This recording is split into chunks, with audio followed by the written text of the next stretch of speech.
Peyğəmbərin Ayşə ilə evlənməsi, Ayşənin Mədinəyə gəlməsi və Peyğəmbərin onu evinə gətirməsi.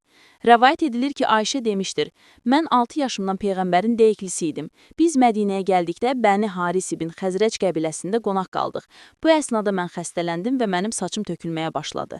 Lakin sağaldıqdan sonra saçlarım çoxalıb uzandı. Bir dəfə mən rəfiqələrimlə Yelləncəkdə yellənərkən anam Ummi Ruman gəlib məni çağırdı.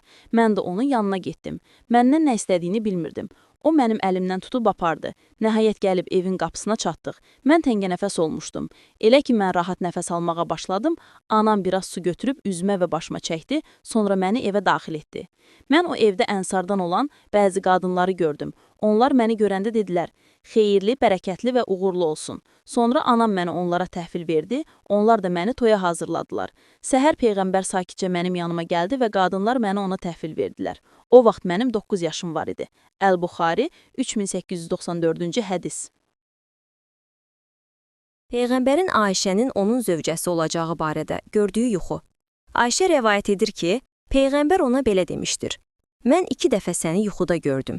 Hər ikisində mən sənin surətini ipək parça üzərində gördüm və mənə, bu sənin zövcəndir, aç onun üzünü dedilər. Mən də açıb gördüm ki, bu sənsən.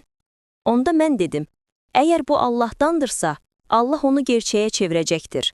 Əl-Buxari, 3895-ci hədis. Ayşənin yaşını 18-ə 19-a qaldıran cahillər.